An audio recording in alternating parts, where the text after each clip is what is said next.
হাতে থাকা জন্ম নির্ধারণ পিলটার দিকে ফ্যাল করে তাকিয়ে আছে কবিতা। কবিতার কাছে এগুলো যেন রোজকার সঙ্গী হয়ে গেছে।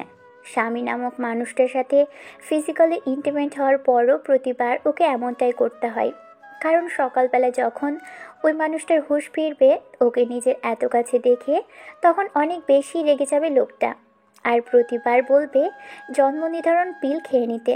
এরকমটা আজকাল রোজই হচ্ছে। যার সাথে কবিতার বিয়েটা হয়েছে সে মানুষটা ওকে ভালোবেসে নেয়, নিজের চাহিদার জন্য আর নেশার ঘোরে কাছে আসে। এসব বিষয়ে কবিতা এখন অভ্যস্ত হয়ে গেছে। তারও কখনো কখনো বাধা দেওয়ার মতো বড় ভুল কিংবা তাকে দূরে সরিয়ে দেওয়ার মতো সাহস কখনো কবিতা পায়নি, কারণ ওই মানুষটা ভুলবশত আর নেশা করে হলেও তো ওকে ভালোবাসে। আর কবিতা নিজেদের সর্বোচ্চ দিয়ে ঈশানকে নিজের সাথে মিশিয়ে নেওয়ার চেষ্টা করে। এরকমটা আজকাল রোজই হচ্ছে। রোজ রাতে ঈশান নাইট ক্লাব থেকে ড্রিঙ্কস করে আসে। প্রথমবার কয়েকটা দিন যদিও ঈশান ইগো আর রাগ থেকে কবিতার কাছে আসতো না, কিন্তু যবে থেকে নেশা ড্রিঙ্কস করে আসতে শুরু করেছে তবে থেকেই যেন ছেলেটার ওর প্রতি ভালোবাসাটা বেড়ে গেছে। ঈশান যখন মাতাল অবস্থায় বাড়ি ফেরে তখন ওকে চোখের সামনে দেখে কেমন কামুক দৃষ্টিতে তাকিয়ে থাকে। কবিতা চলে যেতে গিয়েও পারে না। মানুষ তার থেকে দূরেই দাঁড়িয়ে থাকলেও মানুষটা এসে ওকে কাছে টেনে নেয়, আর তারপরই যা হবার সেটা হয়। ঈশান হয়তো সজ্ঞানে থেকে এগুলো করে না, জ্ঞান আর হুঁশ থাকা অবস্থায় যদি দেখতো কবিতা ওর কতটা কাছে, তাহলে কখনোই মেয়েটাকে কাছে টেনে নিয়ে এমন করে ভালোবাসতো না। এর সবচেয়ে বড় কারণ কবিতা ঈশানের বাসার কাজের মেয়ে, আর সেই কাজের মেয়েটাকে বিয়ে করেছে বড়লোকের কোটিপতির একমাত্র রাগী জেদি আর অহংকারী ছেলেটা। অন্যদিকে ঈশান ভাবতে পারেনি বাসায় কাজের মেয়েটাকে বিয়ে করতে হবে। অবশ্য এর একমাত্র কারণ হচ্ছে ঈশানের আম্মু শায়লা বেগম। কবিতার সাথে এরকম কিছু ঘটতে যাচ্ছিল যার থেকে ওকে বাঁচানোর জন্য একমাত্র উপায় হিসেবে নিজের ছোট ছেলের সাথে বিয়ে দিতে বাধ্য হয়েছিলেন। কবিতা বারবার সেদিন বলেছিল যে এরকম রাগী জেদি আর অহংকারী ছেলেকে ও বিয়ে করবে না, কিন্তু মান বাঁচাতে গিয়ে কবিতাকে বিয়েটা করতেই হয়েছে। আর মালিকের ছেলেকে বিয়ে করে কেই বা হাজারটা কথা শুনতে চাই, কিন্তু শায়লা বেগমের একটাই কথা ছিল, বাঁচতে হলে কিংবা মান সম্মান বাঁচাতে হলে, এই বাসার সম্মানটাকে ধরে রাখতে হলে ঈশানকে ওর বিয়ে করতে হবে। সেদিন কি হয়েছিল তাহলে শুনুন। আহমেদ পরিবারে সেদিন একটা অনুষ্ঠান ছিল। ঈশানের ভাইয়া ভাবির ম্যারেজ অ্যানিভার্সারি ছিল দিনটাই, আর সেদিন ওর ভাইয়ের একমাত্র শালা আর বখাটে ছেলেটা ওদের বাসায় আসে। তারপর থেকেই ছেলেটা কবিতার আশেপাশে ঘুরঘুর করছিল। কবিতা বিষয়টা এড়িয়ে যাওয়ার চেষ্টা করলো, ছেলেটাকে তেমন একটা পাত্তা না দিলেও পরবর্তীতে যেন সেটাই ওর জন্য কাল হলো। সবাই যখন পার্টিতে জয়েন করার জন্য নিচে চলে যায় তখন কবিতা কিছু একটা কাজের জন্য উপরে এসেছিল, আর তখনই ঘটল বিপত্তি। কবিতা একটা ফাঁকা রুমের সামনে আসতেই কেউ একজন ওর হাত ধরে রুমে টেনে নিয়ে যায়। তারপর যেটা হবার সেটাই হলো, কেউ একজন ওর সাথে জোর জবরদস্তি করতে থাকে। কবিতা যখন ছেলেটার মুখটা দেখেছিল তখন যেন অবাকের চরম সীমানায় পৌঁছে গেল। কবিতাকে এমন একটা পরিস্থিতিতে পড়তে হবে ও সেটা ভাবতেও পারেনি। কবিতার সাথে লেপ্টে থাকা আর জোর জবরদস্তি করতে থাকা লোকটা আর কেউ নয়, এবাড়ির বড় ছেলের একমাত্র শালা। ছেলেটাকে দেখে এতটা বাজে মনে হয়নি। কবিতা ওকে নিজে থেকে ছাড়িয়ে নেওয়ার চেষ্টা করে বলছিল সেদিন, প্লিজ আমাকে ছেড়ে দিন, এত বড় অন্যায় করবেন না আমার সাথে। আমি কারোর সামনে মুখ দেখাতে পারবো না, আমার উপরে এত বড় অবিচার করবেন না, দয়া করে ছেড়ে দিন আমাকে। মেয়েটার চোখে মুখে সেদিন আতঙ্কে ছাপ ছিল। ভেবেছিল এই বুঝি মান সম্মানটা আর বাঁচাতে পারবে না। হাজার চেষ্টা করেও যখন ছেলেটার থেকে নিজেকে ছাড়াতে পারছিল না, তখন কবিতা যেন এক প্রকার হাল ছেড়ে দিয়েছিল। আর ঠিক তখনই কেউ আসার আলো হয়ে দরজাটা লাথি দিয়ে খুলে ফেলে। হঠাৎ এমন কিছু ঘটায় ছেলেটা কবিতার উপর থেকে উঠে যায়। খেয়াল করে বাসার ছোট ছেলে অর্থাৎ রাগী আর সেই জেদি ছেলেটা দরজায় দাঁড়িয়ে আছে। ঈশানকে দেখে যেন কবিতার হুঁশ ফিরে, দেহে নিমেষেই প্রাণ ফিরে আসে মেয়েটার। ছেলেটার সাথে ধস্তাধস্তি করার ফলে কবিতার সালোয়ারটা অনেকটা ছিঁড়ে গেছে। ঈশানকে দেখে হুঁশ ফিরতেই কবিতা কেঁদে ফেলে। ঈশান এগিয়ে আসে। ছেলেটা কিছু এক্সপ্লেন করার আগেই ঈশান গিয়ে ওর নাক বরাবর একটা ঘুষি বসিয়ে দেয়।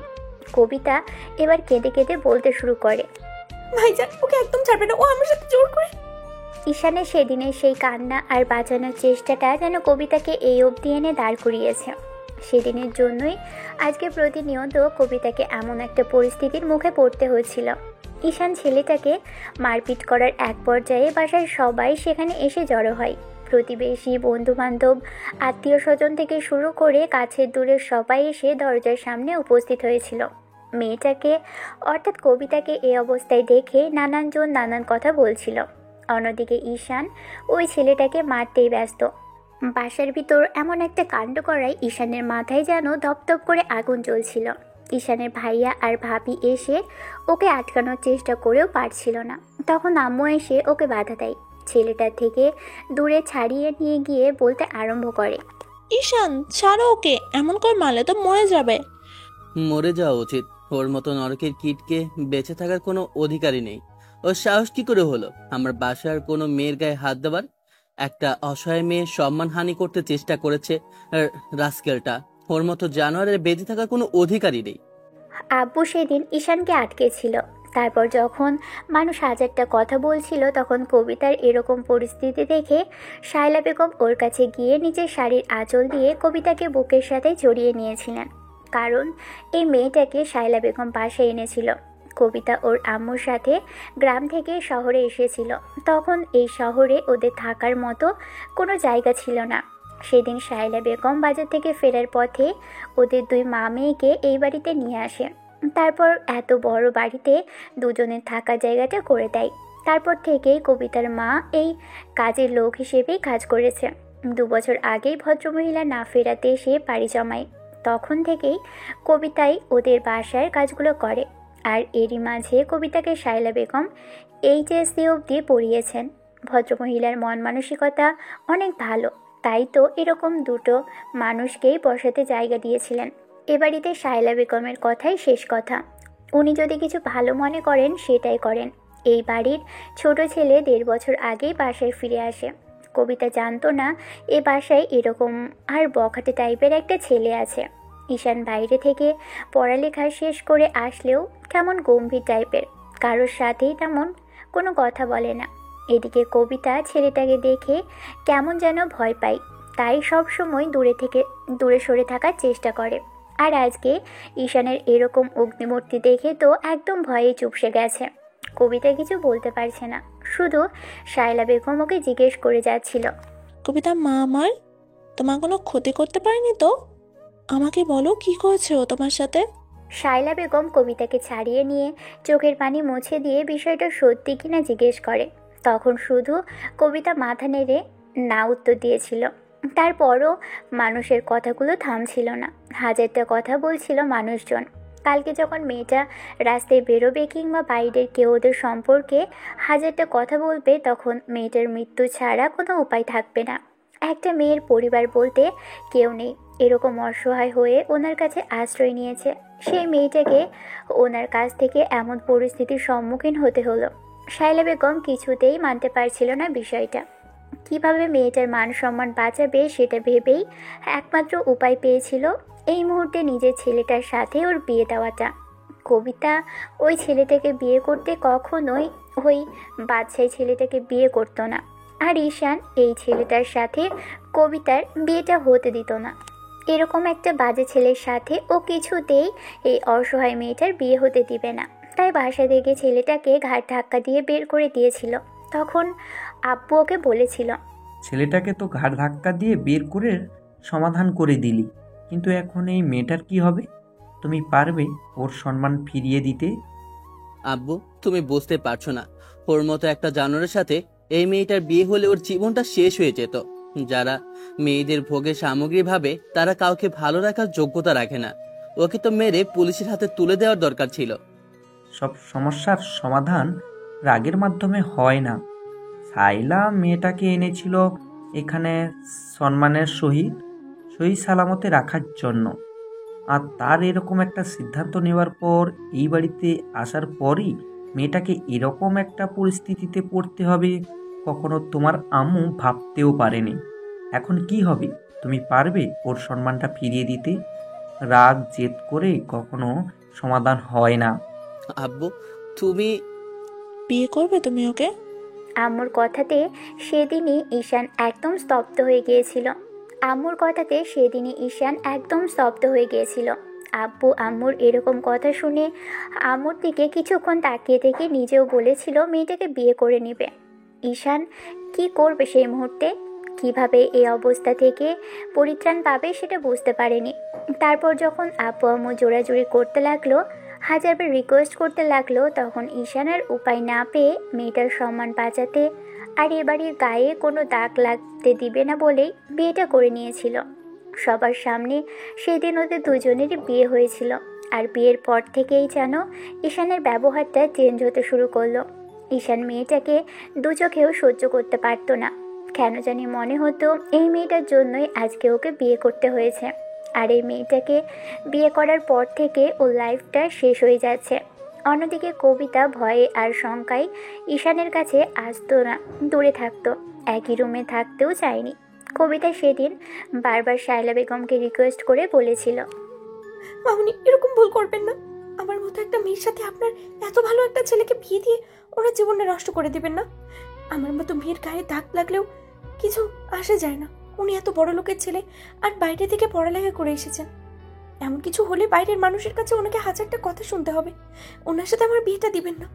উনি কখনো পারবেন না আমার সাথে আমার মতো করে চলনহীন তার আর অর্থহীন মেয়ের সাথে থাকতে। মামনি এমন সিদ্ধান্তটা নিবেন না দয়া করে। আজকে যদি এরকম একটা সিদ্ধান্ত না নিই তাহলে তোমাকে হাজারটা কথা শুনতে হবে মানুষের কাছে। তুমি পারবে তো ওরকম কথা শুনে মানুষের সামনে বেঁচে থাকতে? কখনোই পারবে না। একটা মেয়ের সাথে এরকম কিছু হলে মেয়েটা কিছুতেই সেটা মেনে নিতে পারে না। মানুষ হাজারটা কথা শোনায়, কিন্তু একটা ছেলের সাথে যদি এগুলো হয় তাহলে তাতে তার কোনো অসুবিধাই হয় না। আজকে তোমার মনে হচ্ছে তুমি সবটা মেনে নিতে পারবে, সবটা ঠিক হয়ে যাবে, কিন্তু কিছুই ঠিক হবে না। কাল রাস্তায় বের হলেই মানুষজন তোমাকে হেই করে ছোট করে হাজারটা কথা শোনাবে। এই বিয়েটা করলেই তোমার সম্মানটা বাঁচবে, শুধু তোমার নয়, এই পুরো বাড়ির সম্মানটাই বাঁচবে। এই বাসায় আসার পর থেকেই কবিতা শায়লা বেগমের কোনো কথাই ফেলতে পারেন না। আম্মু মারা যাবার পর থেকে তো আরও ফেলতে পারেন না। শায়লা বেগম কবিতাকে হাজারবার বলেছিল বাসার কাজের মেয়ে হয়ে না থাকতে, কিন্তু মেয়েটা চায়নি কারো বোঝা হয়ে থাকতে। তাই কাজের মাধ্যমেই ওদের এই ঋণ পরিশোধ করার চেষ্টা করেছে। কিন্তু আজকে তাদের ছেলেকে এরকম একটা পরিস্থিতিতে ফেলবে কবিতা ভাবেনি। বিয়ের পর যখন কবিতাকে ঈশানের রুমে পাঠানো হয়েছিল তখন যেন কবিতা ভয়ে একদম সিটিয়ে গিয়েছিল। ঈশানের থেকে দূরে সরে যাওয়ার চেষ্টা করেছিল। ঈশান সেদিন রুমে এসে সজোরে একটা ফুলদানি ফ্লোরে সজোরে ছুঁড়ে মারে। তাতেই কবিতা আটকে উঠেছিল। বুঝতে পেরেছিল এই ছেলেটা ওকে কখনোই মেনে নেওয়া তো দূরে থাক, ওর কাছেও আসবে না, আর সব সময় অবহেলা করে যাবে। কবিতার জীবনটাই যেন এরকম হয়ে গেছে। গ্রাম থেকে মায়ের সাথে এই শহরে পাড়ি জমিয়েছিল চেয়ারম্যানের ওই বখাটে ছেলের হাত থেকে বাঁচার জন্য। আর এখানে এসেও যেন এরকম কিছু বখাটে ছেলের সাথেই ওর আবারও দেখা হয়ে গেল। কথাগুলো ভেবে কবিতা কেঁদে ফেলেছিল। আর সেদিন ঈশান রাগের মাথায় ওকে বলেছিল, একদম এই ন্যাকা কান্না করবে না, আমার সামনে কোনো নাটক করবে না। তোমার জন্য আমাকে বিয়েটা করতে হয়েছে। তোমার মতো মেয়েকে বিয়ে করার কোনো ইচ্ছেই আমার ছিল না। আর তুমি কি না সুযোগ পেয়ে বড়লোক ছেলের গলায় ঝুলে পড়লে, তাই না? নিজের রূপ দেখিয়ে ওই ছেলেটাকে নিজের জালে ফাঁসিয়ে দিলে। আর আজকে আমি তোমাকে বাঁচাতে গিয়ে এরকম একটা বিপদে পড়লাম। বিশ্বাস করুন ছোট সাহেব, আমি এরকম কিছু করিনি। আমি কখনোই চাইনি আপনাকে এরকম বিপদে ফেলতে। আমি তো মামুনিকে হাজারবার বারণ করেছিলাম আপনার সাথে আমার বিয়েটা না দিতে, কিন্তু কিন্তু মামুনি তারপরেও জোর করে আপনার সাথে আমার বিয়েটা দিল। আমি কি করব বলুন? আমার কোনো দোষ নেই, আপনি আমাকে ভুল বুঝবেন না। একদম চুপ। তোর সাথে কথা বলার ইচ্ছেটাও আমার নেই। আমি তোকে এত বড় বিপদের হাত থেকে বাঁচালাম, আর সেটাই আমার জন্য কাল হয়ে দাঁড়ালো। তোর জন্য আজকে আমাকে বিয়েটা করতে হয়েছে। তোর মতো ছোট লোকের সাথে আমি কি করে থাকবো তুই বুঝতে পারলি না? একটাবার ভাবলিও না আমি তোকে বাঁচাতে গিয়েছিলাম। আমার আব্বু আম্মু সেই সুযোগে আমার সাথে তোকে জুড়ে দিয়েছে। আমি কি করে তোর সাথে থাকবো একটাবার ভাবতে পারলি না তুই? ঈশানের কথায় দেওয়ার মতো কোনো জবাব সেদিন কবিতার কাছে ছিল না। সারা রাত কবিতা রুমের একপাশে হাঁটুতে মুখ গুজে কান্না করেছিল। অন্যদিকে ঈশান বেঘরে ঘুমিয়েছে। পরদিন সকাল থেকে যেন কবিতার জীবনের সবচেয়ে বড় আর কঠিন মুহূর্ত তৈরি হয়। ঈশান পদে পদে ওকে অবহেলা অবজ্ঞা করতে থাকে, ওকে ছোট করে কথা বলে দূরে সরিয়ে দেওয়ার চেষ্টা করে, কিন্তু কবিতা তাতে যেন কিছুই মনে করে না। সবসময় ঈশানের সেবা করে এসেছে, ওকে ভালোবাসার চেষ্টা করেছে। তারপরও কবিতা জানে দিন শেষে ফলাফল শূন্যই হবে। কখনোই ঈশানের মতো একটা স্মার্ট আর স্টাইলিশ ছেলে ওকে ভালোবাসতে পারবে না। ওকে ভালোবাসা তো দূরে থাক, এই সম্পর্কটাকে মেনে নিবে না। কবিতার এরকম মন খারাপ দেখে শাইলা বেগম ওকে বলেছিল, কবিতা মা, কিচ্ছু হবে না, তুমি শুধু শুধু টেনশন করছো। ঈশান হয়তো একটু রাগী, কিন্তু দিন শেষে আমার ছেলেটা মন থেকে অনেক ভালো। একটা সময় আসবে যখন দেখবি তোকে ছাড়াও অন্য কিছুই বুঝবে না, তখন ছেলেটা তোকে অনেক ভালোবাসবে, সবসময় তোর আশেপাশে ঘুরঘুর করবে। কেন জানিস তো, তিন কবুলের জোরটা অনেক বেশি। পুরুষ মানুষ তার বউয়ের থেকে বেশি দিন দূরে থাকতেই পারে না। আজ হোক না কাল আমার বিশ্বাস ঈশান তোকে ঠিকই ভালোবাসবে, আর সেদিন তোর দিন হবে। তুই একটু কষ্টটা সহ্য করে নেওয়ার চেষ্টা কর, দেখবি আজ হোক কিংবা কাল ঠিকই তোদের দুজনের মাঝে সম্পর্কটা ঠিক হয়ে যাবে, আর ঈশান তোকে ভালোবেসে মেনে নিবে। সেদিনে সেই শাইলা বেগমের কথাগুলো কোথায় গেল, আর কোথায় কি মেনে নেওয়া। ঈশান তো দিন দিন যেন কবিতার উপর টর্চার বাড়িয়ে দিয়েছে, প্রতিনিয়ত যেন ওকে টর্চার করে চলেছে। নানাভাবে ছোট করা তো আছেই সবার সামনে, ওকে কথা শোনাতেও ছাড়ে না। শাইলা বেগমের সেই কথাগুলো যেন দিন দিন ফিকে হয়ে যাচ্ছে। কবিতা প্রথমে ভেবেছিল এই বাসা ছেড়ে চলে যাবে, কিন্তু শাইলা বেগম ওকে কসম দিয়ে বলেছিল এখান থেকে যদি চলে যায় তাহলে যেন তাকে শাইলা বেগমকে কবিতা কষ্ট দিয়ে ফেলল। এরকম কিছু শুনে কবিতা আর যেতে পারেনি। বারবার শাইলা বেগম ওকে আটকে দিয়েছিল, হাজারটা আশ্বাস আর স্বপ্ন দেখিয়েছিল ঈশান একটা সময় সবটা মেনে নেবে, কিন্তু এরকম কিছুই হয়নি। দিন দিন ওর প্রতি ঈশানের অবহেলাটা বেড়ে গেছে।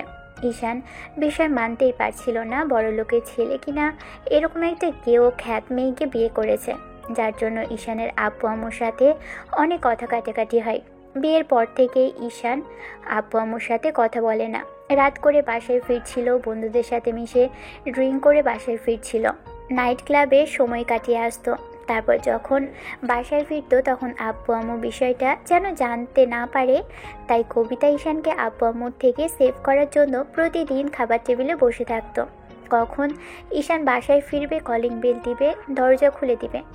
প্রথম যেদিন ঈশান ড্রিঙ্ক করে এসেছিল সেদিন কবিতার সাথে অনেক সিন ক্রিয়েট করে, আর কবিতার সেটা দেখেই ভেবেছিল এসব যদি বাসার অন্য কেউ জানতে পারে তাহলে অনেক ঝামেলা হবে।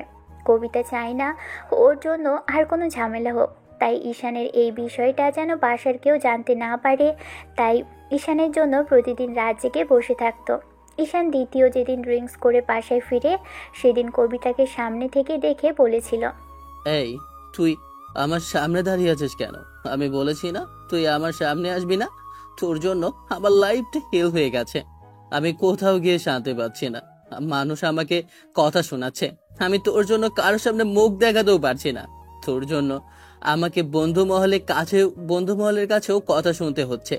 কি কুক্ষণে তুই আমার লাইফে এসেছিলি, তোর জন্য আমি ভালোভাবে বাঁচতেও পারছি না। কি অন্যায় করেছিলাম আমি তোর সাথে, যার জন্য এরকম শাস্তি দিলি? তোর জন্য আমাকে হাজারটা কথা আজকে শুনতে হচ্ছে, একমাত্র তোর জন্যই সব হয়েছে। তুই যদি সেদিন বিয়েটা না করতি তাহলে আমাকে সবার সামনে এরকম একটা বাজে পরিস্থিতিতে আজকে পড়তে হতো না। কবিতার সাথে ঈশান অনেক সিন ক্রিয়েট করতে থাকে। কবিতা চুপ করে ঈশানের অভিযোগগুলো শুনছিল। ঈশান মেয়েটাকে হাজারটা কথা শুনিয়ে এলোমেলো পায়ে রুমের দিকে যেতে নেয়, তখন কবিতা ঈশানকে ধরে ফেলে। কবিতা ঈশানের হাতটা কাঁধের উপর রেখে ওকে জড়িয়ে ধরে রুমে নিয়ে আসে। কবিতা ছেলেটাকে বেডে শুয়ে দিতে গেলে ঈশান ওকে নিয়েই পড়ে যায়। কবিতা ঈশানের উপরে পড়ে যায়। তারপর যখন উঠে যেতে নেয় তখন ঈশান ওর একটা হাত ধরে ফেলে। ঈশান কবিতার হাত ধরে টান দিয়ে নিজের অনেক কাছে নিয়ে আসে, তারপর কোমর জড়িয়ে ধরে। এই মুহূর্তে কবিতা ঈশানের বুকের উপর এমন একটা পরিস্থিতিতে কবিতা ওকে কিছু বলতেও পারছিল না, আর ছেলেটাকে ছাড়িয়ে নিতেও পারছিল না। কবিতা কিছুক্ষণ যাবৎ চুপ করে ঈশানের এমন কর্মকাণ্ড দেখছিল। ড্রিঙ্ক করে আসায় একটু আগে কবিতাকে হাজারটা কথা বলছিল, হাজারটা বাজে মন্তব্য করেছে। তখন কবিতা ভেবেছিল যে এরকম কিছু হওয়া তো দূরে থাক, এমন করে ঈশান কখনো ওর কাছে আসবে না। তারপর যখন রুমে আসলো তখন ঈশান নিজে থেকে ওকে কাছে টেনে নিল। কবিতা ভাবতেও পারেনি আর বুঝতেও পারেনি যে নেশার ঘোরে থাকার জন্য ঈশান এরকম কিছু করছে। এবার কবিতা নিজেকে সরিয়ে নেওয়ার চেষ্টা করলে তখন ঈশান ওকে আরেকটু শক্ত করে জড়িয়ে ধরে গালে চুমু দিয়ে বলতে শুরু করে, কি হলো বউ, তুমি আমার থেকে দূরে সরে যাচ্ছ কেন? হ্যাঁ, আমি তোমাকে আদর করব, অনেক বেশি ভালোবাসবো। আজকে তোমাকে না অনেক সুন্দর লাগছে, অসম্ভব রকমের হট লাগছে। মনে হচ্ছে তুমি আমারই বউ। কি কি বলছেন আপনি এগুলো? প্লিজ আমাকে আমাকে ছেড়ে দিন। কবিতা এটুকু জানতো ঈশান সজ্ঞানে থাকলে কখনোই এরকম কিছু করতো না, আর না কবিতার এত কাছে আসতো। সজ্ঞানে ওকে নিজের সাথে এমন লেপ্টে থাকতে দেখলে এমন কখনোই মেনে নিতে পারবে না। তাই কবিতা নিজেকে ছাড়িয়ে নেওয়ার চেষ্টা করে, কিন্তু ঈশান ওকে আটকে দেয়। তারপর ওর কাঁপতে থাকা ঠোঁট জোড়া নিজে দখলে নেয়। নেশার ঘোরে মেয়েটাকে বড্ড আদরে লাগছিল ঈশানের, তাই আদর করতেই ইচ্ছে করছিল খুব। তাই নিজেকে আটকে রাখতে পারেনি। বউকে আদর করাটা কোনো অন্যায় নয়, আর নেশার ঘোরে থাকায় এগুলো বাদ বিচার করতে পারেনি ঈশান। কবিতার ঠোঁট জোড়া নিজের দখলে নিতেই প্রথমে পুরুষালী স্পর্শে কবিতা যেন কেঁপে ওঠে। ঈশানের শার্টের কলারটা আঁকড়ে ধরে, চোখ জোড়া বন্ধ করে নেয়। এই মুহূর্তে যেন ঈশানের ভিতরে আগুন জ্বলে ওঠে, আর সে আগুন নেভানোর চেষ্টা করতেই কবিতাকে নিজের সাথে আষ্টে পৃষ্ঠে ভালোবাসার চাদরে মুড়িয়ে নেয়। তারপর দিন সকালে যখন ঘুম ভাঙে তখন বুঝতে পারে কেউ ওকে জড়িয়ে ধরে রেখেছে। ঘুম ভাঙতেই কবিতাকে নিজের এতটা কাছে দেখে ঈশান অনেক বেশি অবাক হয়েছিল। রাতের কথা কিছুই মনে পড়ছিল না তার। তারপর মেয়েটা ওর কাছে ভাবতেই ঈশান মেয়েটাকে ধাক্কা দিয়ে দূরে সরিয়ে দিয়েছিল। ঈশান ভেবেছিল কবিতা ওর কাছে এসেছে নিজে থেকে, তাই এরকম কিছু হয়েছে। ঈশান কবিতাকে হাজারটা কথা শুনিয়েছিল, আর কবিতা মাথা নিচু করে চাদরটা বুকে জড়িয়ে ধরে বসেছিল। তখন ঈশান ওকে বলেছিল, শেষ পর্যন্ত তুই আমার দুর্বলতার সুযোগ নিতে রাতে আমার সাথে এসে এসব করেছিস, তাই না? আমি খুব ভালো করেই বুঝতে পারছি। ঈশানের মুখ থেকে এরকম কথা শোনার সাথে সাথে যেন কবিতা আকাশ থেকে পড়ল। যে মানুষটা রাতে ওকে নিজে থেকে কাছে টেনে নিয়েছিল আর ওদের মাঝে এত কিছু হলো, সেই মানুষটাই কিনা এসব বলছে। কবিতা নিজে থেকে কাছে এসেছিল। কবিতা এবার মনে পড়ল যে কালকে রাতে ঈশান ড্রিঙ্কস করে এসে এমন কিছু করেছে, আর কবিতা শুনেছে ড্রিঙ্কস করলে নাকি মানুষ হুঁশে থাকে না, মানুষ অনেকটা কামুক হয়ে যায়, আর এরকম কিছু ঘটিয়ে ফেলতেও দুবার ভাবে না। তারপর যখন কবিতা ঈশানের কাছে এসেছিল তখন যেন এরকম কিছুই হয়েছে। সবটা ভেবেই কবিতা চুপ করেছিল। কবিতা ঘুণাক্ষরেও টের পায়নি যে ঈশানের হুঁশ ফেরার পর কিংবা সজ্ঞানে আসার পর এরকম কিছু বলবে। এসব কিছুই কবিতার মাথাতেই ছিল না। ভেবেছিল স্বামী ওকে ভালোবাসতে চাইছে, হয়তো তাকে আজকের পর ওদের মাঝে দূরত্বটা ঘোচাবে। ঈশান যখন সকালে উঠে দেখবে ওদের দুজনের মাঝে এরকম কিছু হয়েছে তখন নিজে থেকেই কবিতাকে জড়িয়ে নেবে। আগের সব রাগ অভিমান ভুলে যাবে। কাজের মেয়ে ভেবে ওকে আর কখনো দূরে সরিয়ে দিবে না। কিন্তু সেটাই যেন ওর সবচেয়ে বড় ভুল ছিল। কবিতাকে ভুল প্রমাণ করে দিয়ে পরদিন সকালে ঈশান ওকে দূরে সরিয়ে দিল আর হাজারটা কথা শোনালো। কবিতা আর কোনো উপায় না পেয়ে অসহায় কণ্ঠে বলতে লাগলো, আপনি আমাকে ভুল বুঝছেন। দেখেন, আমি নিজের ইচ্ছায় আপনার কাছে আসিনি। রাতে আপনি ড্রিঙ্কস করে এসেছিলেন, তখন আমি আপনাকে রুমে নিয়ে আসার জন্য যখন আপনার কাছে আসি তখন আপনি আমাকে কাছে টেনে নিন, আর তারপরে আমাদের মাঝে এগুলো হয়। আমি ভেবেছিলাম আপনি নিজের ইচ্ছায় আমার সাথে সবটা করেছেন, কিন্তু আপনি যে নিজ থেকে আমাকে কাছে টেনে নেননি, নিশার ঘরে আমার সাথে এরকম করেছেন, আমি সেটা জানতাম না। আপনি আমাকে ভুল বুঝবেন না প্লিজ। আমি ইচ্ছে করে আপনার কাছে আসিনি ছোট সাহেব। কবিতার এরকম কথা শুনে ঈশান কিছুক্ষণ চুপ করেছিল। তারপর উঠে গিয়ে ফ্রেশ হয়ে এসে কিছু একটা কবিতার দিকে ছুড়ে দিয়ে বলল, শোন, আবার এটা ভাবিস না যে তোর সাথে এগুলো করে আমি ভেবে নিতে চাইছি। সবটা ভুলবশত হয়েছে। তুই এই পিলগুলো খেয়ে নিবি, আর ভুলেও কনসেপ্ট করার চেষ্টা করিস না, তাহলে কিন্তু আমার দিকে আবার কেউ হবে না। এই বাসায় তোর জায়গা হবে না। তোকে এই বাসা থেকে আমি বের করে দেব। এমন কিছু হলে আর যদি এরকম কিছু চাস তাহলে অন্যায় করবি, তখন আমার থেকে খারাপ আর কেউ হবে না। তোকে কিন্তু আমি এই বাসায় আর থাকতে দেব না। ভুলেও আর এসব নাটক করবি না, আর দ্বিতীয়বার আমার কাছে আসারও চেষ্টা করবি না। আজকে যা হয়েছে সবটা ভুলে যাবে। এসব ধরে রেখে আমাকে যদি কোনোভাবে ইমোশনালি ব্ল্যাকমেল করিস তাহলে আমার থেকে খারাপ আর কেউ হবে না, বলে রাখলাম। শেষের কথাগুলো ঈশান তাতে দাঁত চেপে কবিতার গালগুলো চেপে ধরে বলতেই কবিতা কেঁদে উঠেছিল। মেয়েটা ভাবতেও পারেনি পরদিন সকালে ওর জীবনে আরও বাজে কিছু দেখতে হবে। ঈশান ফ্রেশ হয়ে বাসা থেকে বেরিয়ে যায়। কবিতার সারাদিন রুমে বসে কেঁদেছিল। তারপর যখন হুঁশ ফিরল তখন ঈশান বলা কথাগুলো মনে হলো। ঈশান পিলগুলো খেয়ে নিতে বলেছে। ওদের মাঝে এরকম কিছু হবার পর কবিতা যদি ভুলেও প্রেগনেন্ট হয়ে যায় তাহলে ঈশান ওকে বাসা থেকে বের করে দিবে। তারপর কবিতাকে রাস্তায় গিয়ে দাঁড়াতে হবে। কবিতা কোথায় গিয়ে বাঁচবে এই বাসা আর ঈশানকে ছেড়ে? কবিতা কোথাও যেতে চায় না, এখানেই শেষ পর্যন্ত পড়ে থাকতে চাই। কবিতার একটা আশা ছিল ঈশান ওকে মেনে নিবে, কিন্তু আজকের পর এরকম একটা কাজের পর কবিতার মনে হয়েছে এই সম্পর্কটাকে তো দূরে থাক, ঈশান বিয়েটাও মানে না। কবিতা কোনো রকম ফ্রেশ হয়ে এসে পিলগুলো থেকে একটা পিল খেয়ে নিয়েছিল। এভাবেই প্রায় 6টা মাস কেটে গেছে। আর প্রায় রাতেই কবিতার সাথে ঈশান ফিজিক্যালি ইন্টিমেট হয়েছে। আর প্রত্যেকটা রাতেই যখন ঈশান নেশার ঘোরে এসব করেছে তখন কবিতা ওকে বাধা দিতে গিয়েও পারেনি। উল্টো ঈশানের এরকম মায়াভরা কণ্ঠ আরও ওকে কাছে পাওয়ার নেশালো আবেদন কবিতাকে বারবার দুর্বল করে দিয়েছিল। আস্তে আস্তে যেন কবিতা ঈশানের প্রতি অনেক বেশি দুর্বল হয়ে পড়েছিল। কবিতা চাইতো ঈশানকে দূরে সরিয়ে দিতে। যখন ঈশানের ওকে কাছে পাওয়ার আদুরে কণ্ঠ কবিতাকে মাতাল করে দিত তখন মেয়েটা কিছুতেই নিজেকে স্বাভাবিক রাখতে পারত না। নিজেকে সর্বোচ্চ দিয়ে ঈশানের সাথে মিশে যেত। পরদিন সকালে কবিতাকে হাজারটা কথা শুনতে হতো। ঈশানেরও যেন এসব একটা অভ্যেসে পরিণত হয়ে গিয়েছিল। তাই কোনো রকম নেশা করে আসলেও কবিতাকে ওর কাছেই চাই। কিন্তু কবিতা এগুলো ঘুণাক্ষরেও জানতে পারেনি। তারপর যখন 6টা মাস পেরিয়ে যায় তখন কবিতা ভাবতে আরম্ভ করে এগুলো থেকে ওকে বেরিয়ে আসতে হবে। ঈশান নিজের চাহিদার জন্য ওকে কাছে টানে। আর পরদিন সকালেই ওদের মাঝে কি হয়েছে সেটা বুঝতে পেরে ওকে হাজারটা কথা শোনায়। কবিতা একদিন রাতে বাধা দেয়, কিন্তু বাধা দিয়ে কোনো কাজ হয়নি। জোর করে ঈশান ওর সাথে সবটাই করে। কবিতা সেই রাতে কেঁদেছিল। পরদিন সকালে যখন ঈশান ঘুম থেকে উঠে দেখে কবিতা বেডের একপাশে বসে কান্নাকাটি করছে তখন ঈশান ওকে আবারও পিল খেয়ে নিতে বলেছিল। কবিতা রাগে দুঃখে কিছু বলতেও পারছিল না। ঈশান রাগী কণ্ঠে কথাগুলো বলে প্রতিদিন সকালেই বেরিয়ে যায়। কবিতা পিলগুলো থেকে একটা পিল হাতের উপর রেখে ফ্যাল করে দেখছিল আর বারবার পেটের দিকে নজর দিচ্ছিল। কবিতা খুব ভালো করেই জানে এই পিলগুলো খাওয়ার কারণেই ও কনসিভ করছে না।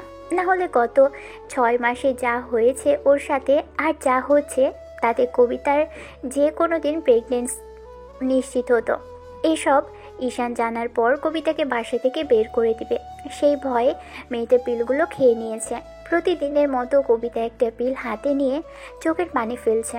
তারপর যখনই চোখ জোড়া বন্ধ করে দীর্ঘশ্বাস ফেলে পিলটা মুখে নিতে নেবে কেউ একজন ওর হাতটা ধরে ফেলে। হাতটা থেকে পিলটা পড়ে যায়। কবিতা কিছুটা হকচকিত হয়ে সামনের দিকে তাকাতেই দেখে ওর শাশুড়ি নামক মানুষটা দাঁড়িয়ে আছে। ভদ্রমহিলাকে দেখে কবিতা ভয়ে আমতা আমতা করে বলতে লাগলো, মামুনি তুমি এখানে? কবিতার মুখে এরকম ভয় আর শঙ্কার ছাপ দেখে শায়লা বেগম কিছুক্ষণের জন্য ওর দিকে তাকিয়ে রইল।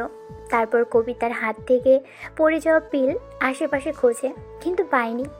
তারপর যখন দেখলো বেডের উপর একটা জন্ম নির্ধারণ পিলের পুরো একটা পাতা তখন উনি সেটা হাতে নিয়ে ভালো করে দেখে বুঝতে পারল এটা আসলে কি। কবিতা মাথা নিচু করে ফেলল। শায়লা বেগম কবিতার দিকে পিলগুলো দেখিয়ে শায়লা বেগম বলে, এগুলো কি কবিতা? ভয়ে কবিতা একদম মাথা নিচু করে রেখেছিল। এমন কিছু দেখে শায়লা বেগমের বেজায় পরিমাণ রাগ হয়েছিল।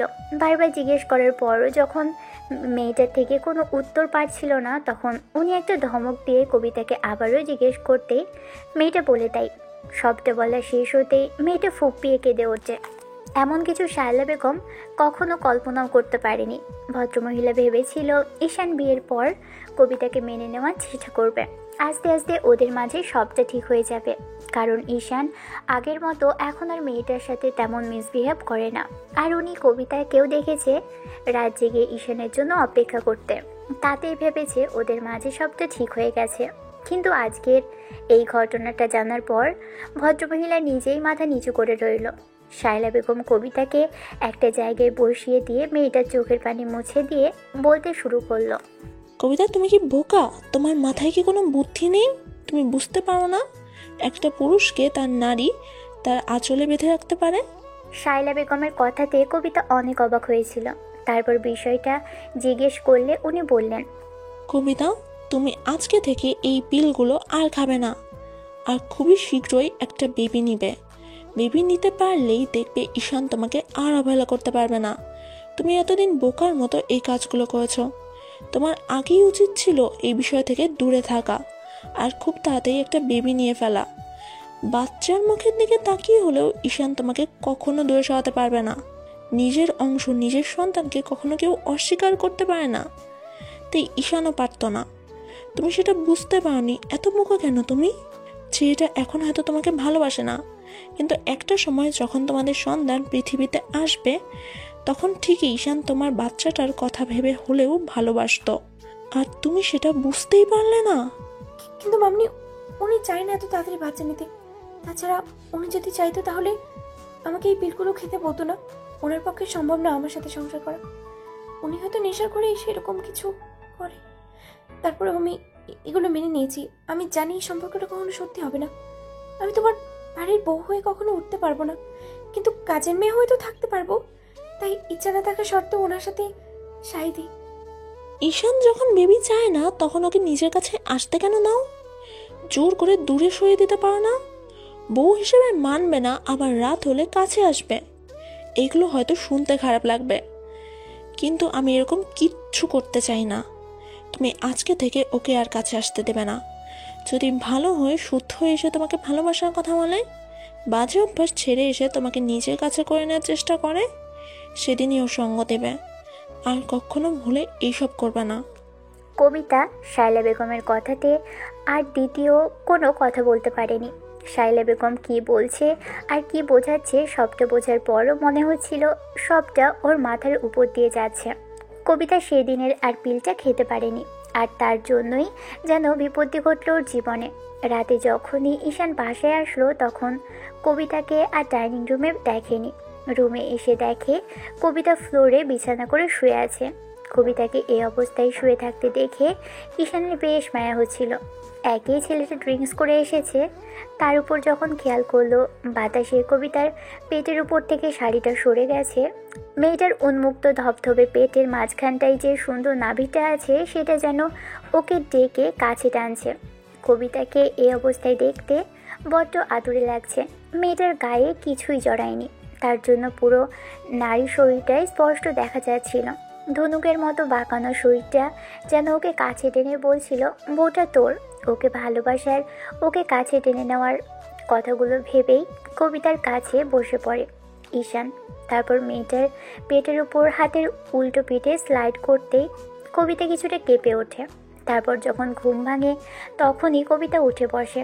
ঈশানকে এতটা কাছে দেখে কবিতা ভয় পেয়ে গেল আর আমতা আমতা করে বলতে আরম্ভ করলো, ঈশান আপনি? হুস, একদম কোনো কথা নয়। ঈশান আবারও হাতের উল্টো পিঠে কবিতার গালে স্লাইড করলো। সাথে সাথে কবিতার শাড়িটা খামচে ধরে। ঈশানের প্রতিটা স্পর্শ যেন আজকাল ওকে পাগল করে দেয়। ওকে যতবার ঈশান কাছে টেনে নিয়েছে কবিতা ওকে দূরে সরাতে পারেনি, আর আজকে যেন দূরে সরিয়ে দিতে পারে। তাই তো নিচে শুয়েছিল, ঈশানের জন্য অপেক্ষা করেনি।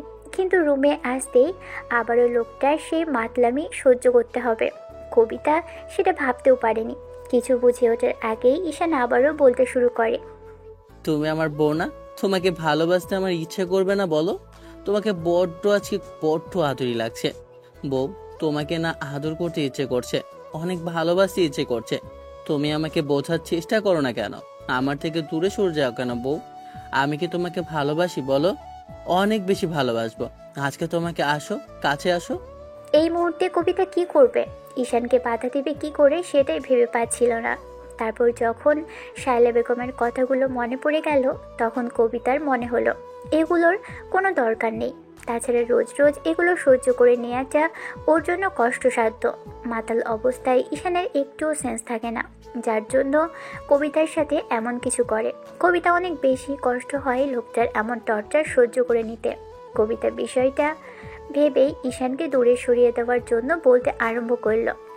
আপনি ভুল করছেন ঈশান, আপনি নেশা করে এসব করছেন, কিন্তু কালকে যখন আপনার হুঁশ বেরোবে তখন আপনি কত বড় ভুল করেছেন সেটা বুঝতে পারবেন, আর তখন ঠিকই আমাকে দূরে সরিয়ে দিবেন। তাই দয়া করে এখন এরকম কিছু করবেন না প্লিজ। এত কথা কেন বলো বউ? তুমি না আমার বউ? তুমি আমাকে একটুও ভালোবাসো না। আমার আদর ভালোবাসা তোমার চায় না জান? অন্য সব বউয়েরা স্বামীর আদর ভালোবাসার জন্য একদম ওতলা হয়ে থাকে, সবসময় স্বামীকে কাছে পেতে চায় আর আদর পেতে চায়। তোমার কি ইচ্ছে করে না আমাকে ভালোবাসতে, আমাকে কাছে পেতে? ঈশানের এমন দ্বারা কথাগুলো যেন কবিতাকে ঘায়াল করে ফেলল। ও আর একটা কথাও বলতে পারল না, চুপচাপ ফ্যাল করে ছেলেটার দিকে তাকিয়ে রইল। ঈশান ওকে প্রতিনিয়ত দুর্বল করে দিচ্ছে। ঈশানের প্রতি কবিতা যে কতটা দুর্বল হয়ে গেছে সেটা ও নিজেও জানে না। ঈশান কবিতার গালে আবারও স্লাইড করে ওর ঠোঁটে আলতো করে একটা চুমু দিল। সাথে সাথে কবিতা শাড়িটা আরও শক্ত করে চেপে ধরল। ঈশান ওর কাছে এসে ওইভাবেই বসে থেকে ওর ঘাড়ে আর গলায় নাক ঘষতে আরম্ভ করলো। কবিতা আজ ঈশানের থেকে দূরে সরে যেতে নিয়েও পারল না, কারণ ততক্ষণে ঈশান কবিতার কোমর জড়িয়ে ধরেছে। মেয়েটা নিজেকে ছাড়িয়ে নেওয়ার চেষ্টা করে, তখনই ঈশান ওকে কোলে উঠিয়ে নেয়, তারপর বেডে গিয়ে শুয়ে পড়ে। তারপর কবিতার বুকের উপর থেকে শাড়ির আঁচলটা সরিয়ে দিয়ে ওর বুকে মুখ গুজে দেয়। এরকম কিছুর জন্য কবিতা প্রস্তুত ছিল না। কবিতা ভেবেছিল ঈশানকে দূরে সরাতে পারবে, কিন্তু না, এরকম কিছুই করতে পারল না। মেয়েটার সাথে গতকাল যা হয়েছে আজও তাই হলো। প্রচুর পরিমাণে বেদনাময় আর কষ্টদায়ক ভালোবাসার সেই কষ্টটা বারবার ওর কাছে ফিরে আসছে। ঈশান এখন সব কেটে নেই। কবিতা ভাবতো ঈশান হয়তো নেশার ঘরে ওকে ভালোবাসলেও আজ হোক বা কাল যদি ঈশানের ভুলটা ভাঙে, তখন হয়তো কবিতাকে ভালোবেসে নিজের করে নেবে।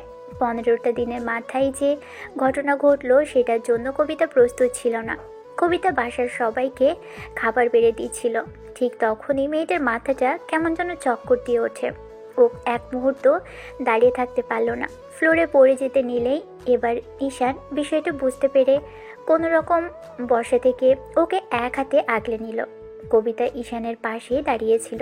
ঈশান কোনো রকমে হাতটা দিয়ে কবিতাকে ধরে বসিয়ে দেয়, কিন্তু ততক্ষণে মেয়েটা সেন্সলেস হয়ে গেছে। এবার শায়লা বেগম এসে কবিতাকে ডাকাডাকি করলো, কিন্তু তাতে কোনো রেসপন্স পেল না।